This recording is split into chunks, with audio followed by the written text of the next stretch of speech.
Everyone. I appreciate your patience while we get the show started. I decided to do this part 3 of the ongoing Jesus and Michael as the Biblical Archangel series as a live stream because the first 2 that I posted got a pretty good response, especially the last one. So, and in talking to people, I know that it's a subject of interest to many. So we do talk about it at times, primarily when things like angels or the archangel or the sons of God come up in our day text readings. But at times we will also discuss other things. So our goal is to try to present accurate information. And our beliefs, the things that define us differently than maybe some other Christian groups, are just 3 things. And those 3 things are held in common by many groups. It's just that they also have other beliefs that define who they are beyond just Christian. I and other Christian witnesses of Jah recognize that the Bible does refer to the early followers of Jesus as Christians, but it doesn't say that's all they were called, or that that's all they should be called. And so we do use that term as part of our name, but because there are so many different groups today who call themselves Christian versus during the time in the first century when that term first came about, we add witnesses of Jah because Christian already implies a witness to Jesus, and ultimately what Jesus did is for the glory of God the Father. Everything that the approved angels, including Michael the Archangel, does is toward the glory of God the Father. That's why they're spoken of in these kinds of terms, versus other spirit beings like Satan or various demons who also resist Jah according to the biblical accounts. So what we're going to do tonight, though, is focus on a belief or a teaching about Jesus and about Michael the Archangel that isn't something that Christian witnesses of Jah require of anyone, one way or the other. That is, whether you identify Jesus in his pre-human form, whether you believe that or not, we're not going to discuss at this point, but just as a category of belief, regardless of whether you believe Jesus is or isn't Michael the Archangel before he became a man, during his life as a man, or after, that's not something we would look at as a serious issue in terms of not wanting to associate with someone or be involved in the deepest types of ministerial work. We can get along with anybody. As I've said before, I can work with someone who worships the devil. I just am extra cautious, right? Because I know they resist things that I believe in some ways or at certain times. Maybe not in every social setting, because we should be able to set aside our beliefs to do various things in the world that we have to do in order to survive. But when it comes to our beliefs, we often then divide, and that makes our social life a little less enjoyable, more disturbing, because people then who have strong feelings about these beliefs, whether just the 3 that I mentioned, belief in Jah, Jesus, and treating others the way we want to be treated, those are tied together with other beliefs like whether or not Jesus is Michael the Archangel, a being who is referenced in the Old Testament, at least in one accepted Old Testament book. And so when we talk about books of the Bible, we're really talking about the best collection of books, the books that have the best content and manuscript evidence, so that we're not open to question about whether or not they were seriously altered in terms of the events they describe, or whether we have sufficient amount of the text to rely upon. And I can tell you with the biblical books, we have that and then some.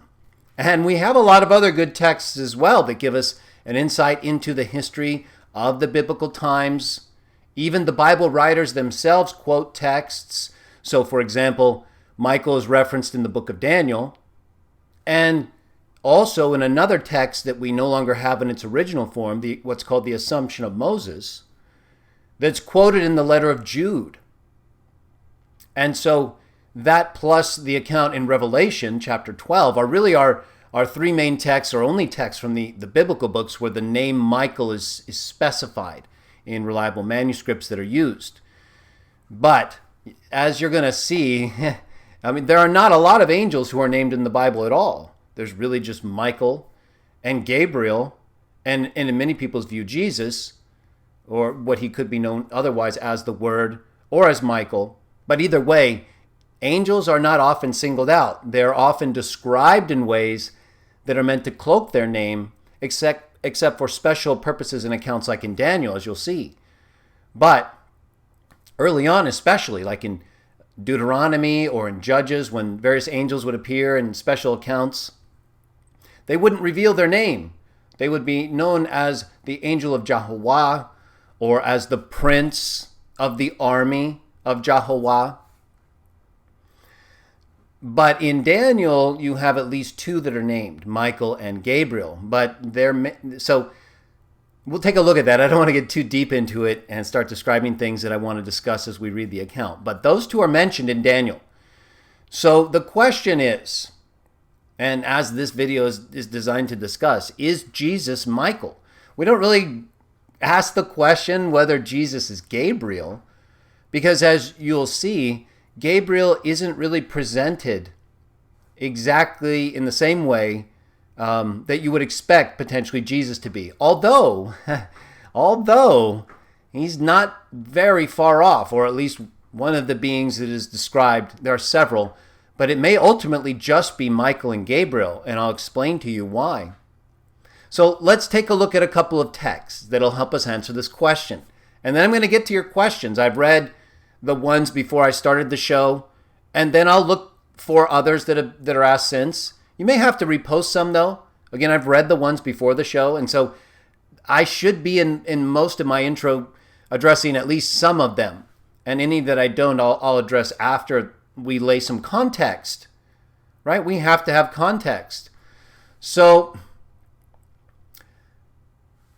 we'll get to other texts later, but let's concentrate on this. I want all of you right now to just take a few moments, okay? You can post in a minute, save what you're doing, and then we'll go back. We have plenty of time. I want you to open your Bible if you have it. If you don't, that's fine. I'll bring up a text we're going to read together, and then you can do that if you'd like. Or if you have a Bible, let's go to the book of Daniel, chapter 8, okay? Do that right now.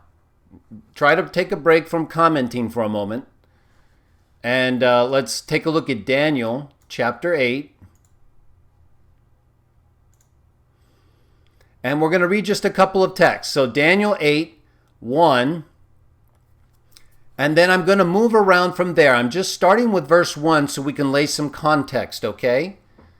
And then I'm going to ask you to follow me all the way to the end at this point. We're not going to read the whole text from Daniel 8 to the end of Daniel 12. But we're going to start in Daniel 8. And I'll explain why here in a moment. But notice in Daniel 8, he lays some context. In the 3rd year of the kingship of Belshazzar, the king, there was a vision that appeared to me, even me, Daniel, after the one appearing to me at the start. Now, some of my terms are a little bit, that may say Belteshazzar, but in my copy of I'm reading the New World Translation because I'm familiar with it, and I can critically discuss any controversial texts. But you can read any text you want. I don't believe it will be an issue in tonight's discussion. I'm going to discuss variant readings in some texts, but it's not really an issue in terms of our overall discussion. So I'm going to use the NWT. If you have an issue with that, point it out. All right. But I may have a little bit variance with you in the reading, and I apologize for that. Some of my letters were transcribed with question marks in this text, but it's still a convenient way for me to scroll through the reading and then present to you what I want. Okay? So it says, in the 3rd year of the kingship of Belteshazzar, I believe, the king, there was a vision that appeared to me, even me, Daniel, after the one appearing to me at the start. Okay? So he lays a little context here in the time of the kingship of Babylon and the king. And he references one who appeared from him at the start. So you know, if you've read the earlier chapters of Daniel 1 through 7, that there are a series of visions Daniel receives in his service to the king while in captivity in Babylon.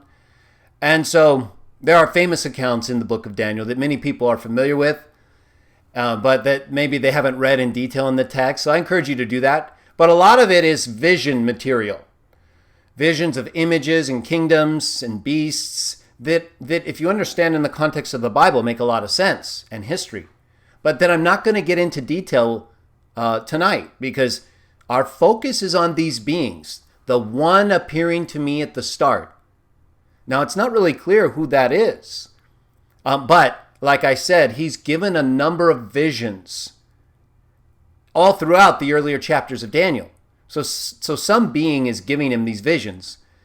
And so he refers to that one. And part of these visions, as you know, right before this verse we just read, Daniel 8:1, are the visions involving the one like a son of man, to whom rulership and dignity and kingdom is given. The one identified as Jesus, the Messiah, later on by Christians. Okay, and that it also speaks of the ones who, the holy ones, who would be given the kingdom, with the one like a son of man, who received that kingdom from the Ancient of Days. Okay, it's just a little context, but that's important, right? Because all of these visions really have to do with the end times, as you're going to see throughout parts of this reading and then at the end.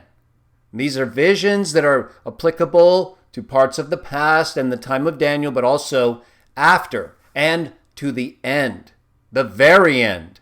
And I think you'll see why that's clear when we're finished. Okay, so we read Daniel 8:1, gives us a little context. He's been getting visions, all those visions from Daniel 1 through 7. The one appearing to him at the start was giving him those visions, including the one about the Son of Man receiving his kingdom, and the holy ones of the Supreme One ruling with him. Okay, now go to verse 13. I'll scroll down a little bit here. Verse 13 of Daniel chapter 8.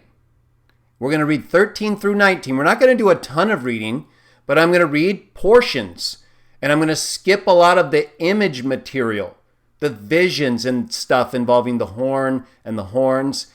And I'm going to focus on the beings. Okay, the one appearing to him at the start. That's one. So now, Daniel 8:13. This is the context we have to have if we're going to understand texts involving Michael. And then potentially also Jesus, if he's Michael. 8:13 through 19. Follow with me here. Very important, this context here, and I think you'll see. And again, I apologize if a couple of my terms have a little bit different transliteration. So, Daniel 8:13, I got to hear a certain Holy One speaking. Holy One is a common term for spirit beings, angels, sons of God. And then it says, and another one proceeded to say to the particular one who was speaking. Okay, that's two. One is speaking to another. One Holy One is speaking to another. And the one to whom one is speaking says, how long will the vision be of the constant feature? We'll skip past words and brackets and things like that. NWT, for the most part, does a good job, but it adds things to make things more clear in its view. So we're not going to focus on things that aren't critical to our subject, Michael and Jesus and the Archangel and related beings in context. Okay, so we've got one Holy One speaking to another, and Daniel's observing this. And one says to another one, how long will the vision be of the constant feature and of the transgression causing desolation, to make both the holy place and the army things to trample on? Okay, verse 14. So he said to me, okay, so the one Holy One was talking to another one and asks him a question. And the one who's asked the question turns to Daniel and says, verse 14, until 2,300 evenings and mornings, and the holy place will certainly be brought into its right condition. Verse 15, this is after he just finished speaking. Then it came about that while I myself, Daniel, was seeing the vision and seeking an understanding, why, look, there was standing in front of me someone in appearance like an able-bodied man. And I began to hear, verse 16, the voice of an earthling man in the midst of, of the Ulai. I think this is one of those transliteration issues here. So I'll skip past that. Rest of verse 16. And he proceeded to call out and say, Gabriel, make that one understand the thing seen. Verse 17. So he came beside where I was standing. But when he came, I got terrified, so that I fell upon my face. And he proceeded to say to me, understand, O Son of Man, that the vision is for the time of the end. And while he was speaking with me, I had become fast asleep on my face on the earth. So he touched me and made me stand up where I had been standing. And he went on to say to me, here I am causing you to know what will occur in the final part of the denunciation, because it is for the appointed time of the end. Okay, now let me jump back here for a moment. Notice that it's someone like an earthling man talking to Gabriel. And he tells Gabriel, go make Daniel understand. And so Gabriel then comes to Daniel. Now, just so we don't need to read all the vision about the ram and the two horns and the kings. That's another time. Jump down to verse 27. Okay, Daniel 8:27. That skips past the visionary part, which ends right here. It tells him to keep the vision secret because it is yet for many days. Okay, so right after the vision, 8:27. And as for me, Daniel, I felt exhausted, and I was made sick for some days. And then I got up and did the work of the king. But I kept showing myself numbed on account of the things seen. And there was nobody understanding it. And let's read verse 1 of Daniel 9 for context. In the first year of Darius, my text has 3 question marks over that name, so I'm going to skip it. I apologize for my transliteration issue there in my text. Of the seed of the Medes, and who had been made king over the kingdom of the Chaldeans. Okay, so I'm just showing that to give progression of the context. A little bit more time passes. We'll jump down to verse 20 of chapter 9, okay? While I was yet speaking and praying. So Daniel, this part here I'm skipping is him praying after receiving all these visions. And he's lamenting. He's speaking out to Jah. And he's confessing sins against him on his behalf and on behalf of the people. Remember, they're in captivity because they were rebelling against him, doing terrible things. But this was during his time in preparation for the Messiah, the one who would free them and us, according to the text in Daniel and others like Isaiah. But we'll get to that another time. Or you could check my videos on the pre-Christian evidence for Jesus as the Messiah and some of the discussion about what he would do. But back to this text. So let's get down to verses 20 through 23. Right here. Oh, sorry, I skipped that up. Skipped a little piece in it, and it changes it a lot on my text. So 9:20. While I was yet speaking and praying my sin, like I just explained in the previous part, I skipped for brevity and to focus on the issue we're discussing here. While I was yet speaking and praying and confessing my sin and the sin of the people Israel, and letting my request for favor fall before Jehovah, I'm using the NWT, my God. I'm not going to get into the divine name issues either in Daniel or elsewhere. We're focused on Michael and Jesus as the archangel. So he's praying to God concerning the holy mountain of God. Verse 21, we're just going to read a couple here. While I was yet speaking in prayer, doing all these things, praying, confessing his sin, the sin of the people, why, the man Gabriel, whom I had seen in the vision at the start, having been made weary with tiredness, was arriving by me at the time of the evening gift offering.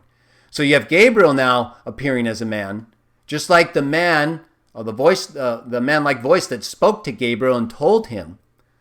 There have only been 2 spiritual beings at any given time here, whether it's the one Holy One talking to the other Holy One, or the one Holy One being talked to saying to Gabriel, make him understand. Okay, at this point, we're back to Gabriel. Verse 22, let's read 2 more here for a moment, and then we'll break briefly again. And he proceeded to impart understanding, the one talking to him, Gabriel, and speak with me and say, O Daniel, now I have come forth to make you have insight with understanding. At the start of your entreaties, a word went forth. Right when he started praying, things were set into motion in terms of now being the time for Jehovah to use his angels to communicate with his people in captivity, specifically Daniel, and tell him these things. At the start of your entreaties, a word went forth, and I myself have come to make report, Gabriel, because you are someone very desirable. So give consideration to the matter and have understanding in the thing seen. Okay, now let's just jump a few verses down because he's talking more again about the different kingdoms. In the 3rd year of Cyrus of Persia, more dating material at the start of chapter 10, but jump to 10:5. Okay, we're going to skip past some of that information that isn't directly related to the beings we're talking about or who are in context a part of this narrative. So Daniel 10:5. We're going to go all the way to the end here. We're going to answer some of these questions by highlighting the key texts that tell us what's going on. The same way we did with Revelation when we were talking about the Alpha and the Omega, or in my writing about it. No one listened, of course, but or no one read. Some read. But a lot of Trinitarians, like those who repeat the same questions about these things, they say it over and over again. And I guarantee you when we're done tonight, they'll ask the same things again. Either way, our job is to present the information. Now, I will tell you why that's the case, or rather, the text is going to tell us why. You can present information over and over again, but it doesn't change people, even though it's the best information. We're going to find out why. It's not like something unique to my understanding, and we're all subject to it if not careful. So Daniel 10:5, we're going to read 5 through 21, and then we're going to finish by reading Daniel 12, because Daniel 11 and the rest of Daniel 10 don't, again, directly relate to our subject. Daniel 10:5. I also proceeded to raise my eyes and see, and here was a certain man clothed in linen, with his hips girded with gold of Uphaz. 10:6. And his body was like chrysolite, and his face like the appearance of lightning, and his eyes like fiery torches, and his arms and the place of his feet were like the sight of burnished copper, and the sound of his words was like the sound of a crowd. This is almost identical to how Jesus is described in Revelation chapter 1. Almost every detail.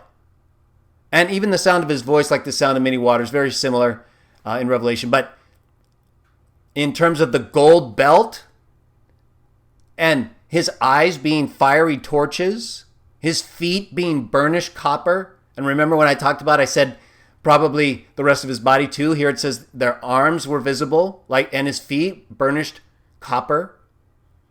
But one difference, but it's not so much a difference, is in Revelation chapter 1. It says his overall appearance was as the sun in its glory. Well, here it says his appearance was like lightning. So just imagine, concentrated lightning staying there, not disappearing quickly. It'd be very similar to the overall appearance of the sun.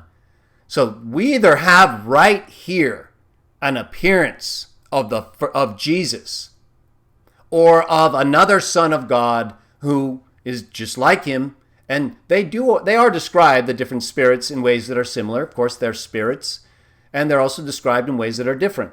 But here, if you compare what you read here about this being from Daniel 10:5 to 10:6, and compare that with Revelation 1, it's almost identical, if not identical, to Jesus. Okay, verse 7, we're going to read down through 21, but I wanted to highlight that. Okay, notice who's talking. This is someone he's describing now as more than just like a man. This is beyond that. Verse 7, and I, Daniel, myself, the appearance. But as for the men that happened to be with me, they did not see the appearance. However, there was a great trembling that fell upon them, so that they went running away in hiding themselves. Verse 8. And I was left remaining by myself, so that I saw this great appearance. And there was left remaining in me no power, and my own dignity became changed upon me to ruination, and I retained no power. Verse 9, and I began hearing the sound of his words. And while I was hearing the sound of his words, I myself happened to be fast asleep on my face, with my face to the earth. Remember, he's hearing the words. He's basically saying he has face planted. He's awake. Remember, the others didn't see. They ran away. But he planted his face flat against the earth, like you were sleeping on a mat. It even says in the follow-up description, my face to the earth. Now, watch what happens here. So notice we've got someone here described exactly like Jesus. And Daniel is bowing all the way, right? Flat to the earth. Verse 10, and look, there was a hand that touched me, and it gradually stirred me to get up upon my knees and the palms of my hands. Okay, so now things are changing. He's terrified at this point, right? He can't handle it. It says right here that there was a great trembling that fell upon them, and there was no power left in him. His dignity changed to ruination. We retained no power. So it terrified everybody, but he was allowed to stay with it, and he had to flatten himself to the earth. Okay, so now this being touches him, or we don't know really here. It says, and look, there was a hand that touched me, and it gradually stirred me to get up upon my knees and the palms of my hands. And he proceeded to say to me, O Daniel, you very desirable man. So remember, this is the one who was talking to him before, and now this one touches him, gradually stirs him, and he brings him where? To his knees and his palm of his hands. More upright, more proper, but still. But the appearance of the other one did this to him, and this to him. And so then this one comes and touches him, stirs him to get up, proceeds to say to him, O Daniel, you desirable man, have understanding in the words I'm speaking to you, and stand up where you are standing. For now I have been sent to you. And when he spoke this word, I did stand up, shivering. Verse 12, and he went on to say to me, do not be afraid, O Daniel, for from the first day you gave your heart to understanding, and humbling yourself before God, your words have been heard. And I myself have come because of your words. But the prince of the royal realm of Persia was standing in opposition to me for 21 days. Now, so this being, what we don't know at this point, it's unclear to me. And in fact, it seems to be a shift from the one whose appearance was like this and terrified him to the point to where he fell flat on his face like this, to this one touching him, bringing him up, and telling him these words that he responded, I myself have come because of your words. But the prince of the royal realm of Persia was standing in opposition to me. And look, Michael, one of the foremost princes, came to help me. And I, for my part, remained there beside the kings of Persia. We're going to talk more about this, but I want you to keep that in mind. Verse 14, and I have come to cause you to discern what will befall your people in the final part of the days, because it is a vision yet for the days to come. Verse 15, we're going to go to 21. Now, when he spoke with me these words like these, I had set my face to the earth and had become speechless. So he was down on the earth, right? He saw the one whose face was like lightning, had the fiery torches, bronze feet and hands, voice like great crowd. And then one came to him, touched him, raised him up to his knees and hands, told him not to worry, stood him up. But then when he spoke these words, that Michael, one of the foremost princes, came to help him, and that he, for his part, remained beside the king of Persia. He tells him this will come at the end. And then when he spoke these words, he went back to the earth, face on the ground. Now verse 16, and look, one similar to the likeness of the sons of mankind was touching my lips. And I began to open my mouth and speak and say to the one who was standing in front of me, O my Lord, because of the appearance, my convulsions were turned within me, and I did not retain any power. Verse 17, so how was the servant of this my Lord able to speak with this my Lord? It's just the way the Bible reads at that point. And as for me, in other words, how am I able to do any of this at this point, given that I fell flat on my face before, was lifted up to stand, and then had to go back on my face after hearing everything that was said? So, as for me, up to now, there kept standing in me no power. No breath at all was left in me. Verse 18, and the one like the appearance of an earthling man proceeded to touch me again and strengthen me. Okay, so we already know that this is either Gabriel or Michael. Why? Because no one, well, we'll talk about that in a moment. Okay, I don't want to jump ahead. Sorry. One like the appearance of a son of man, verse 19. Then he said to me, do not be afraid, you very desirable man. May you have peace. That's exactly what Jesus says in Luke 24 to his disciples when he appears before them. May you have peace. So we've got one like, both of them have taken on the appearance of a man. We've got Gabriel and Michael now, who came to help him.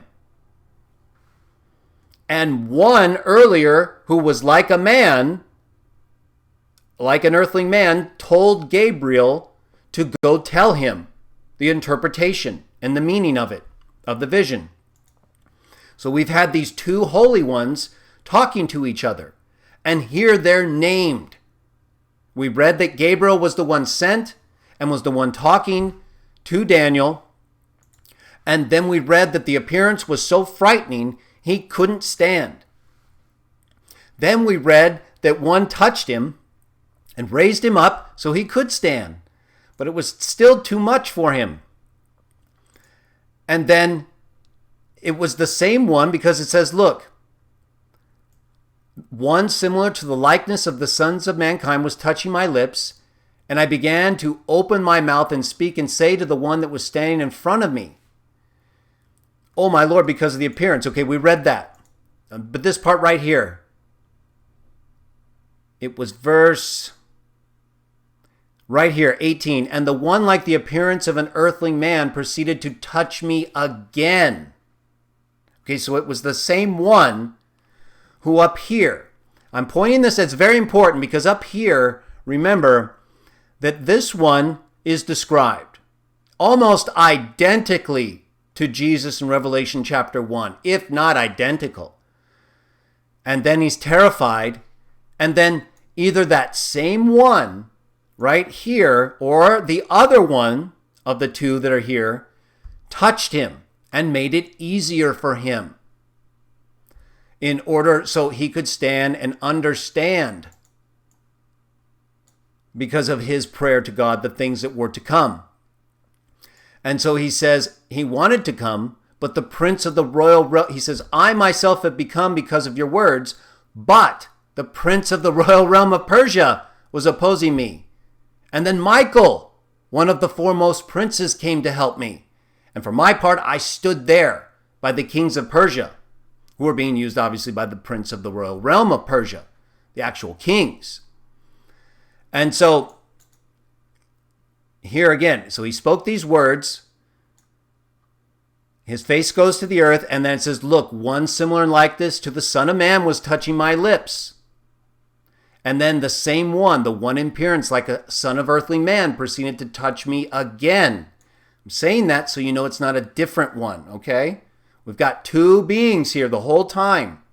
Michael, and Gabriel. Okay, so let's read the last part of this reading text, and then we'll jump to chapter 12. Do not be afraid, the one like the appearance of the Son of Man. Like the appearance of an earthly man proceeded to touch me again. I say Son of Man because then look, one similar to the likeness of the sons of mankind was touching my lips. Verse 16. And the one like the appearance of an earthly man proceeded to touch me again. It's the same one. It's the same one that uses the exact same expression that Jesus uses, and appears to be one who looks exactly like Jesus, as described later. Okay, back to this text. Let's finish it up. Verses 20. So he says, be in peace, be strong. As soon as he spoke with me, I exerted my strength. And finally said, let my Lord speak. He calls him Lord here, because you have strengthened me. It may just be a comment, but he's dealing with two spiritual beings the whole time. Do not be afraid. May you have peace. Verse 20, he went on to say, the same one we've been talking about, okay? Do you really know why I've come to you? And now I shall go back to fight with the prince of Persia. I think that's Michael. When I am going forth also, look, also the prince of Greece is coming. So this one, he hasn't been identified as Michael, although it says right here in verse 13 that Michael came to help him. And we know we've been dealing with two beings the whole time, one of whom was Gabriel. And here, one of those two beings speaking with him says he's going to go and fight with the prince of Persia. Remember, the one whom it appears to be Gabriel, who said that Michael came to help him, for his part is standing by the kings. Verse 13, I for my part remain by the kings of Persia. Michael came to help him. He was opposed. The prince of the royal realm of Persia, stopped this spirit being, the one we've been reading about this whole time. One of the spirit beings, the prince of Persia, stopped him. And you'll know if you haven't watched my Sons of God video, and you don't know that Deuteronomy 32:8 in the Dead Sea Scrolls and Septuagint, our earliest texts, teaches that the sons of God were given the nations as an inheritance. The sons of Adam were divided at their boundaries according to the number of the sons of God. If you haven't watched that video, please do so. It'll explain a lot. But what we're reading about here in Daniel is what that's talking about.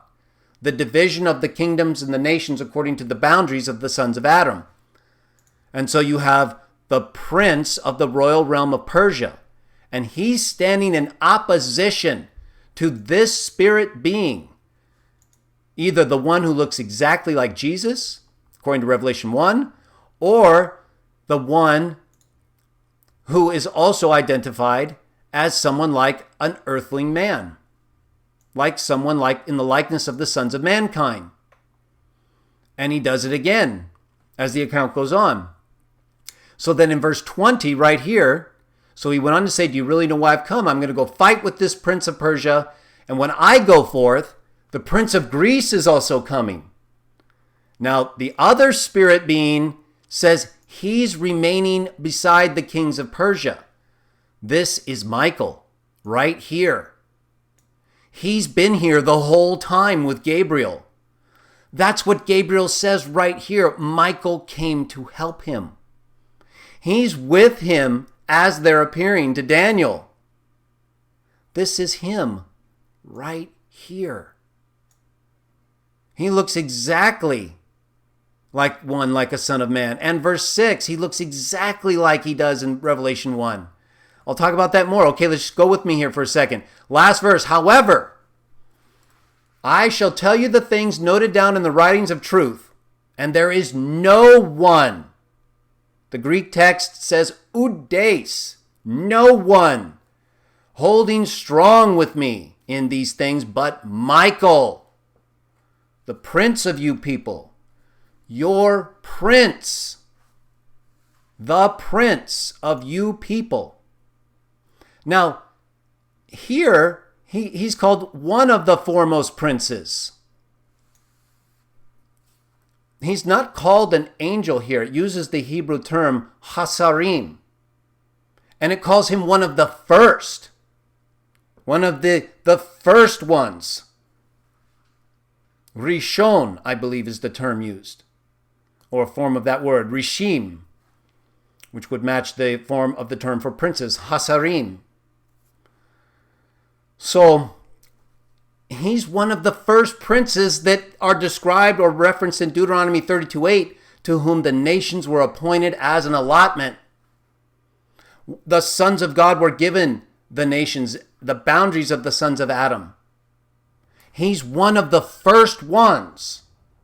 One of the first princes, like this prince right here, the prince of the royal realm of Persia. Doesn't say he's one of the first, because Persia was a later kingdom, or at least it depends on the point at which the kingdoms were allotted, right? They could have been allotted at the time when Jah did it, at the point of Deuteronomy 32:8, with a look forward toward the development of the nations in accordance with his will. But the point is, Michael's called one of the first princes. It has nothing to do with being unique in any other way than just that he's one of the first ones who were appointed as a prince. Yet, if you look in my comments, and I've talked about this before in my other videos, I have people who will cite this text and say, well, how's he unique? John 3:16 says God sent his only begotten son, his unique son. So, he can't be one of the first ones who are appointed over the nations, in this case, God's own people, the very people that God himself was using for the Messiah? You don't think that makes him unique? That he is given Israel as an allotment? That as among the sons of God, he's given what at the time may have been seen as the lowliest, right? Eventual slaves in Egypt, but freed ultimately and glorified in connection with God's Son. You don't think that's unique? Well, if you don't think that's unique, what about verse 21? If you don't think that just being one of the first princes over these nations, like the princes of Persia and Greece, whether they are first or not, but a prince like them, if you don't think that's unique, that he was appointed over God's own people, what about verse 21? There is no one but Michael, your prince. No one is holding strongly with these beings, one of them. And they're described like that, exactly like Jesus in Revelation 1. No one but Michael. How is that not unique? How is it the person in my comments can look at Daniel 10:13 and be so unable to see not only that that's unique in terms of Michael being the one prince of Israel among the first princes, but verse 21 makes it obvious no one else can do what he does and is doing. No one. So, are you blind? Are you not able to read? I have actual comments in my chat, people saying, how is that unique? We're not going to reach those people, unfortunately. And I'm going to show you why right now. Let's go to Daniel chapter 12. Everyone, please go there with me, and you're going to see even more of what I'm talking about. It's not only obvious, don't you think, that we have two beings here? We're told explicitly in Daniel 10:21, there could only be two here, because there's no one else but Michael. And the other one would therefore have to be Gabriel, the same one who's been here the whole time. And they're both described as like a son of man, or like an earthling, a person of mankind. One talking to Gabriel like an earthling man, telling him what to tell Daniel. And then this whole time. And then one's described exactly like Jesus. And then goes on to be associated with Michael as the only one who can help Gabriel, according to Daniel 10:21. That is significant. And so there are only two beings through that whole context. I set it up starting in Daniel 8 because Daniel 8 begins by showing that it's one who appeared to him before but is not as easily identified as we just did. But when you read forward from chapter 8, you see clearly one holy one talking to another holy one. You see another earthling, one like an earthling man talking to another one like an earthling man, or one like a son of earthling man. And then described exactly like we see Jesus in all his glory in Revelation 1, almost to a T, if not that a fact letter, or tau, however you want to see it, right? I'm kidding, but you know what I mean. It's an idiom. And then we got all the way through to the point where there's no doubt that Michael is unique. Not only is he one of the first princes, Hasarim Ha-Rishim, I believe. It's a form of a term that I didn't commit to memory. I believe it's a form of the word Rishon. Rishim. Hasarim Ha-Rishim. He's one of the first. How is that not unique, especially when you note over whom he was made prince first? Israel. He's their prince, and no one stood with Gabriel but him. How is that not unique? Daniel chapter 12. During that time, verse 1, we're going to read the whole thing. It's only 13 verses. Are you ready? You're going to be blown away at the end of this if you're not by now. I hope, anyway, in the right way. Let's see. Daniel 12, verse 1. And during that time, Michael will stand up, the great prince, Hasar Hagadol, Ha-Angelos Ha-Megas. The great prince in the Hebrew Aramaic text. The great angel in the Greek text. That is not every angel or any angel. He's Hasar Hagadol.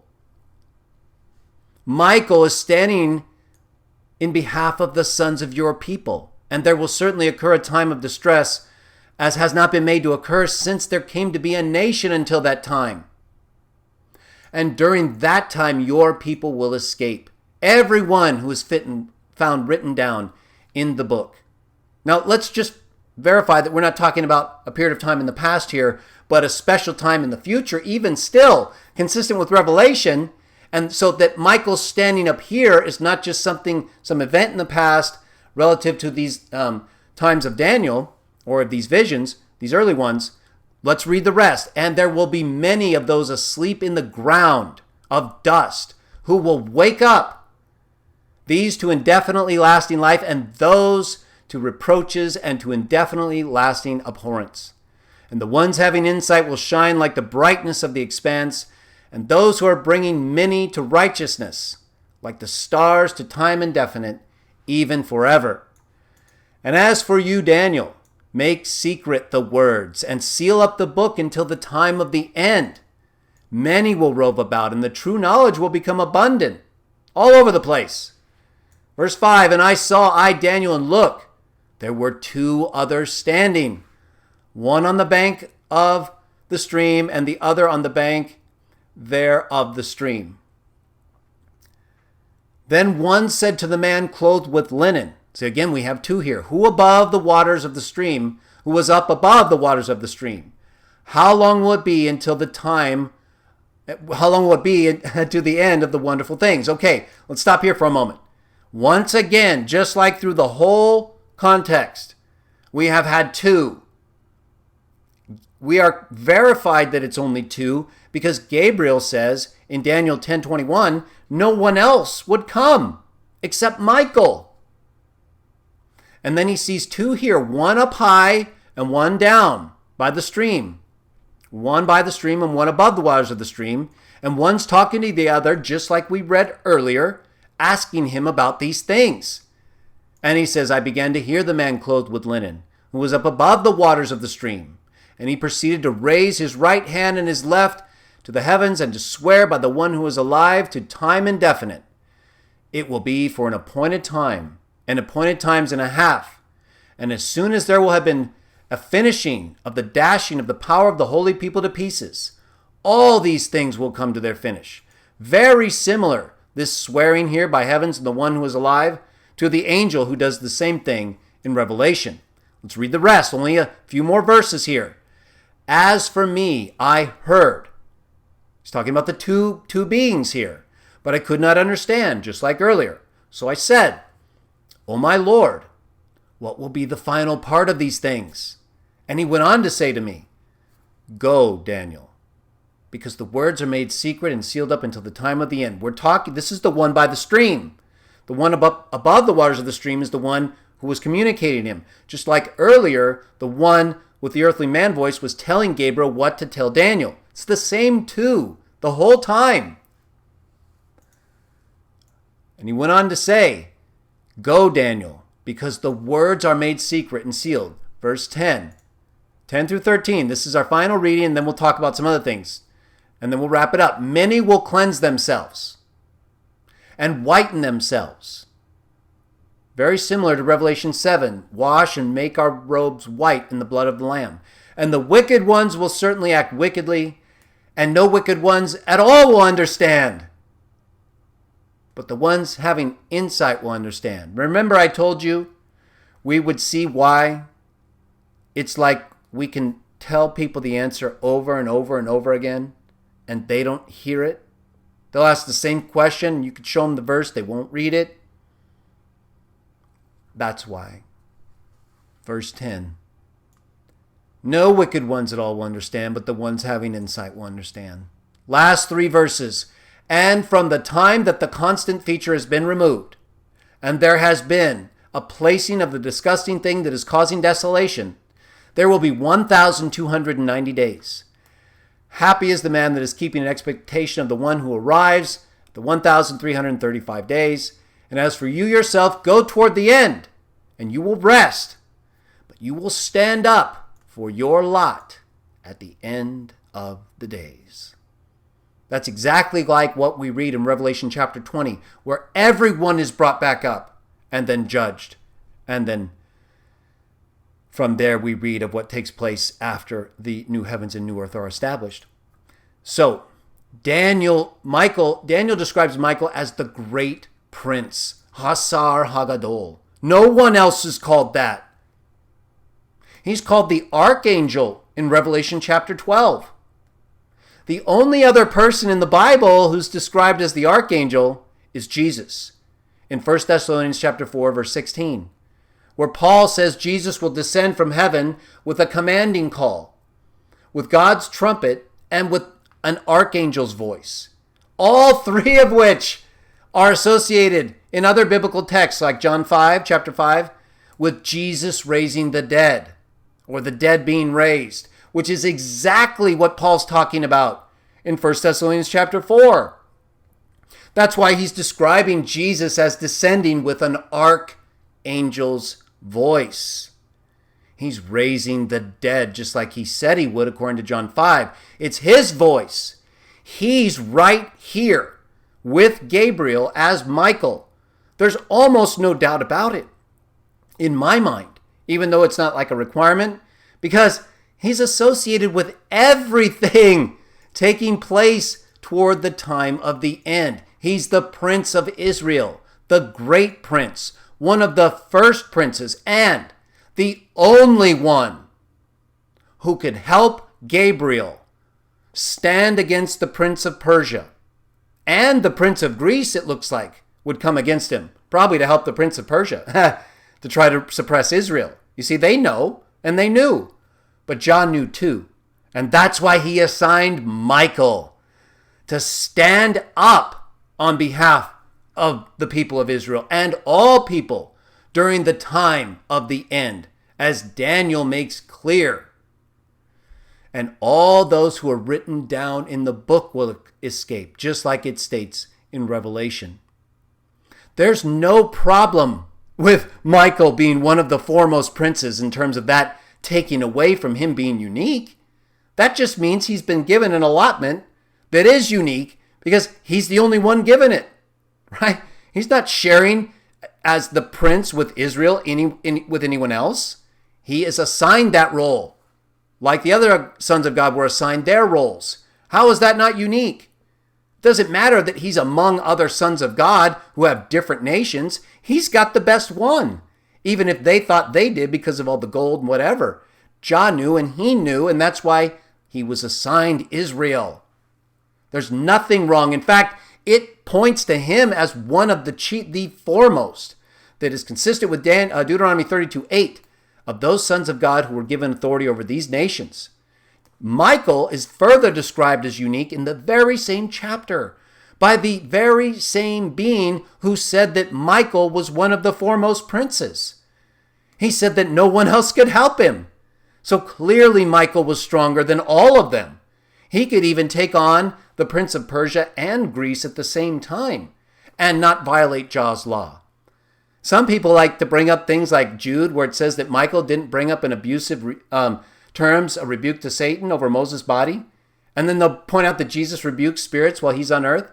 But Jude is talking about an abusive rebuke, an inappropriate response. Further, Michael had authority over certain things, in this case specific to Israel. Now, let me share with you a text that's consistent. We have texts of Daniel from the Dead Sea Scrolls that date to the 1st and 2nd centuries BCE, within a few hundred years of Daniel's actual writing. But we only have fragments of Daniel 10:13, the part where it calls him chief or first or one of the first princes. So I didn't really get into it too much. But I do want to show you this text.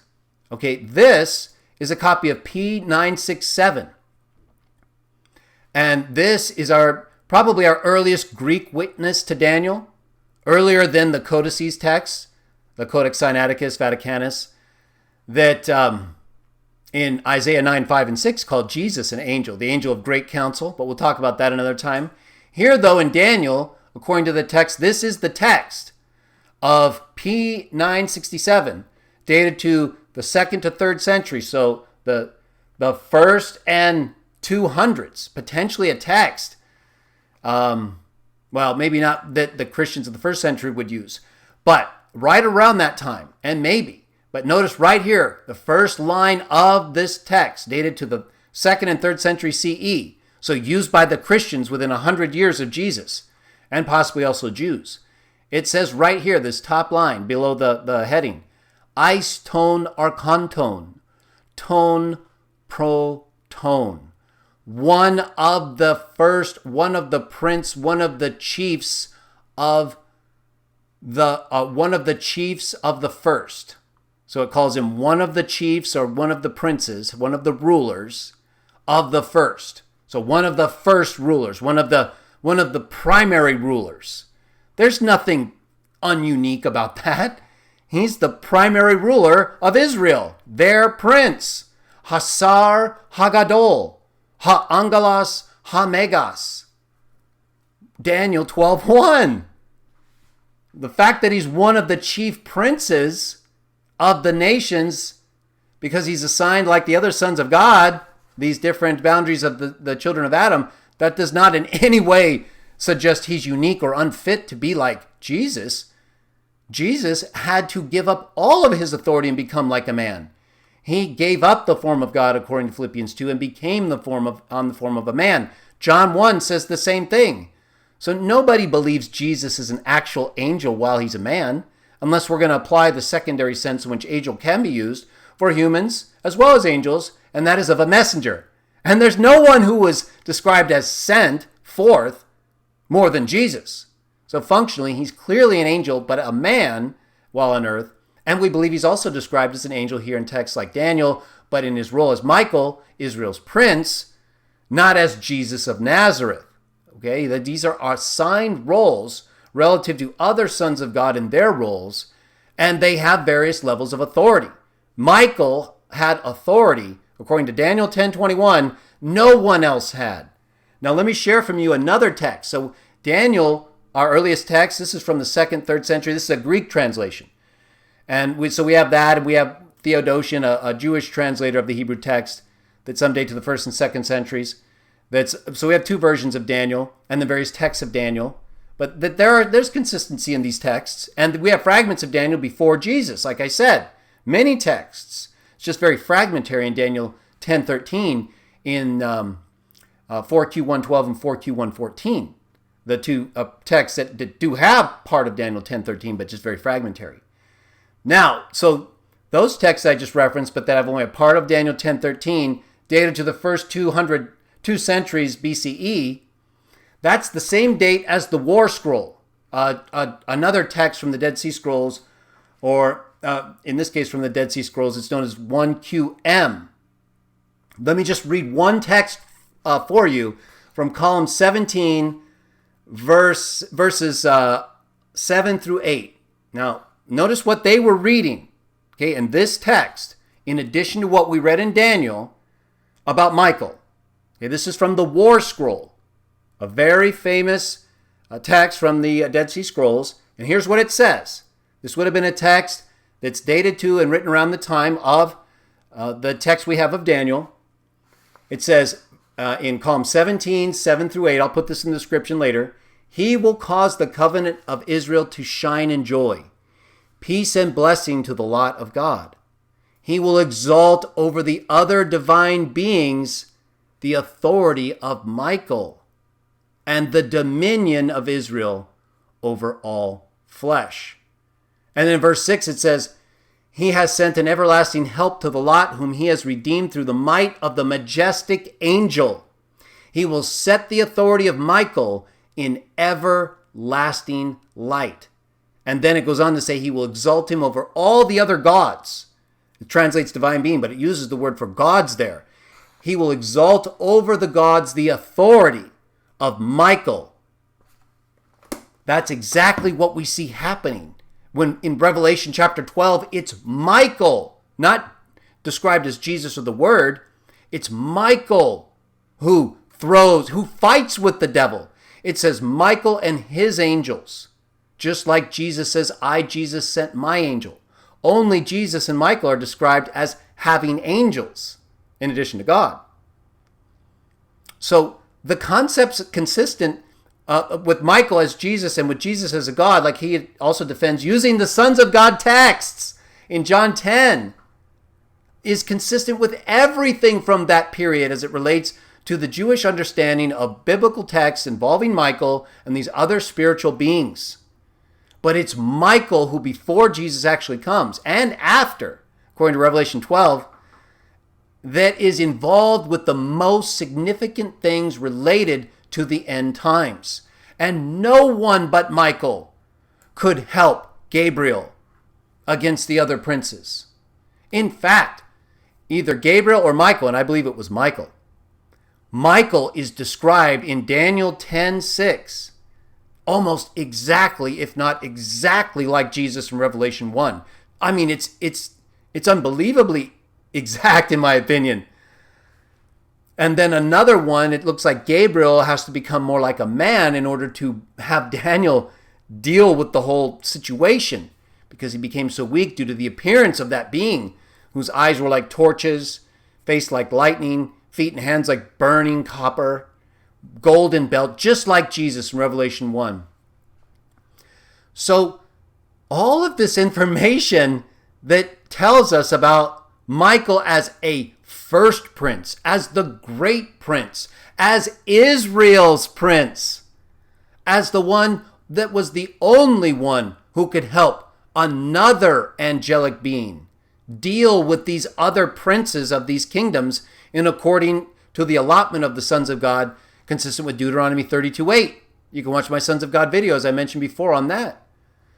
All of this is consistent with Jesus being given all authority. Matthew 28. He didn't have all authority while he was on earth. It was given to him later. Just like Michael didn't have all authority. Even the text from the War Scroll I just quoted said that he will get all authority and be exalted among the gods in terms of authority. And that's exactly what he does. He's given authority, throws Satan out of heaven in fulfillment of those texts. That hasn't happened yet. Or if it has, we haven't seen it in the way that we would know to say. What we do is we present these texts and we tell you what they teach and what we believe. We try to be consistent with what they say. And all of this is consistent with what is undeniable. That Jesus, with the voice of an archangel, will descend from heaven with a commanding call and with God's trumpet to raise the dead. just like he said the voice of the Son of Man would do, according to John 5:26 and the surrounding context.